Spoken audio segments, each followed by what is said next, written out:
आपसे निवेदन है, समझदार हो जाइए। अरे बेटा इतने जल्दी पराया नहीं होता है। बेटे ने थोड़ा समय पत्नी को दे दिया, इसका मतलब थोड़ी है कि वो माँ बाप से प्यार नहीं करता है। बेटे ने थोड़ा सा समय पत्नी को ज्यादा दे दिया तो वो तुमको इग्नोर कर रहा है। ये मानसिकता हटाइए। समय भले भी देता हो, बेटा तो बेटा हुआ करता है ना। मान्यवर, आपसे निवेदन है बड़ी विनम्रता के साथ, अरे कभी एक बार अपनी बहू को बाहें फैलाकर गले से लगाने का प्रयास किया करो। कभी बोला करो कि मेरी बेटी, जो साथ बेटी नहीं देती वो तू मेरा साथ दे रही है, तू मेरा ख्याल रखती है, 24 घंटे मेरे साथ रहती है। कभी तो उसे सीने से लगाया करो। बेटी को सीने से लगाते हो लेकिन बहू को सीने से नहीं लगाते हो। मान्यवर, मैं जानता हूं एक सास को बरसी तप की है उसने, एक साल के उपवास किए।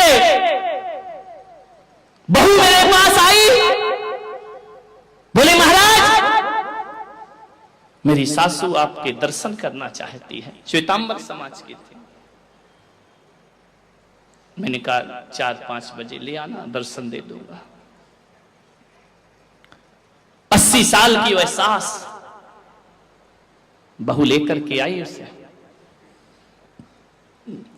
उसने कहा महाराज इन्हें आशीर्वाद दो, बरसी तप कर रहे हैं, 1-1 साल से उपास करे हुए हैं। मैंने देखा कि 80 साल की उम्र में इतनी बड़ी तपस्या कर रही है।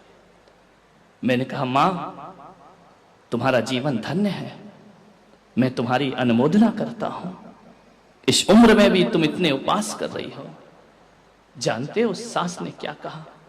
महाराज धन्यवाद मुझे नहीं, मेरी बेटी को दीजिए, मेरी बहू को दीजिए। मैंने कहा उपास तुम कर रही हो, धन्यवाद उसे।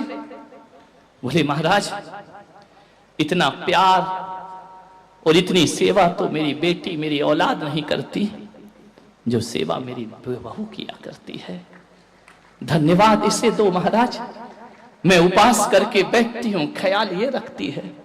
मैंने कहा कि महाराज के दर्शन करना है, इसने सब काम छोड़ करके मुझे आपके चरणों में लाई है। बेटी से कहती हूं तो जवाब दे देती है, बहू ने नहीं दिए। बहू ने नजरें झुकाई। महाराज ये अम्मा जी हैं, ये तो बोलती हैं, ये मेरी मां से भी बढ़कर मुझे प्यार किया करती हैं। सास ने कहा कि नहीं महाराज आप इसे आशीर्वाद दो। और मैं तो ये कहती हूं मेरी तपस्या का पुण्य भी मेरी बहू को लगना चाहिए। मैंने कहा इतना प्रभावित क्यों हो बहू से? बोले महाराज ये बहू नहीं है, देवी है इस घर की। एक सास के मुंह से ऐसे शब्द निकले, सोचो बहू का जीवन धन्य हो जाया करता है, उसके जीवन में सुख शांति का भंडार हो जाया करता है। सास ने कहा कि महाराज मैंने संकल्प लिया कि बरसी तप का उपवास करूंगी, और जब से मैंने 1 साल से व्रत कर रही हूं, ये बहू पीहर नहीं गई, नहीं जाती। वो पीहर से खबर आती है, भाई लेने आता है, पिताजी लेने आते हैं। मैं कहती हूं बेटा चली जा पीहर, माँ बाप से मिल ले। वो कहती मम्मी आज आपका उपवास है, मैं कैसे जा सकती हूं? और जब दूसरे दिन पारणा करती हूं ना, तो कहती है जहां मेरी मां पारणा कर रही है उसे छोड़ करके पीहर कैसे चली जाओ? ये जाती नहीं है, 1 साल से पीहर नहीं गई है, केवल इसलिए कि मैं बरसी तप करती हूं। महाराज असली तप मेरा नहीं, असली तप तो इस बहू का हुआ करता है, ध्यान रखिए। मैं आपसे पूछना चाहता हूं, क्या तुम्हारी बहू ने अपने साल भर में 2 साल में जब से घर आई है एक भी काम अच्छा नहीं किया है? किया होगा ना, कुछ तो अच्छा करती होगी ना, कि कुछ अच्छा नहीं करती है? उसने जिम्मेदारी ली है। जब बच्चा जवान हो जाता है उसकी जिम्मेदारी तो बहू उठाती है ना, उससे तो तुम्हें बचाती है ना। समय पे उसे वो नाश्ता देती है, खाना देती है, उसका ख्याल रखती है, उसके कपड़ों का ख्याल रखती है। इतना बोझ तो तुम्हारा हल्का किया है ना उसने।